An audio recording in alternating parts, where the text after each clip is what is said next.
Hello and welcome back to India Today gaming. आज हम बात करेंगे इंडिया के ऑनलाइन गेमिंग सेक्टर की, जो अभी कुछ चैलेंजेस का सामना कर रहा है। टैक्स और स्टेट बैन से लेकर फंडिंग इश्यूज तक सब कुछ डिस्कस करेंगे। तो इस वीडियो को एंड तक देखिए और जानिए इस सेक्टर का आगे क्या फ्यूचर है। इंडिया का ऑनलाइन गेमिंग सेक्टर अभी काफ़ी अनसर्टेनिटी से गुजर रहा है। एक तरफ 28% GST का बर्डन है, तो दूसरी तरफ स्टेट्स की तरफ से स्किल बेस्ड गेम्स पर बैन्स लग रहे हैं। इससे गेमिंग सेक्टर को काफ़ी नुकसान हो रहा है और फ्यूचर के प्रोस्पेक्ट्स को लेकर कुछ डाउट्स हैं। In a conversation with Mint, the head of e-gaming federation Anurag Saxena says, India में ₹2 के केचअप सैशे पर FSSAI का लेबल है, लेकिन ऑनलाइन गेम्स के लिए कोई सिक्योरिटी या क्वालिटी सील नहीं है। ये बहुत सरप्राइजिंग है। अनुराग सक्सेना और उनकी टीम ने इंडिया के ऑनलाइन गेमिंग सेक्टर के वॉलंटरी स्टैंडर्ड्स आउटलाइन किए और हायर GST रेट को भी चैलेंज किया है, and also highlighted the authorities tax demands adding up to nearly ₹1.5 trillion.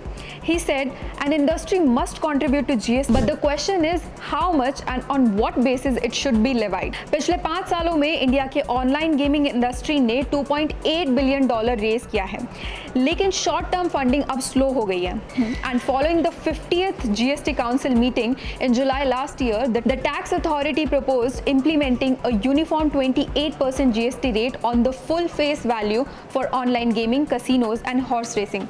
और इस टैक्स इम्प्लीमेंटेशन ने गेमिंग सेक्टर को काफ़ी ज़्यादा हिट किया है और कई स्टार्टअप्स को क्लोजर तक भी पहुंचा दिया है। डिस्पाइट दीज हर्डल्स, सक्सेना कहते हैं कि गेमिंग इंडस्ट्री की इंडिया में 20% ग्रोथ एक्सपेक्टेड है और 2024 से 25 तक 23,000 करोड़ तक पहुंच सकती है।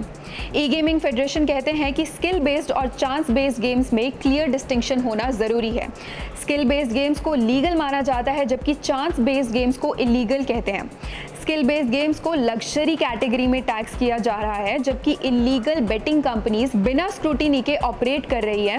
गवर्नमेंट एडवाइजरीज के बावजूद बेटिंग एड्स अभी भी चल रहे हैं।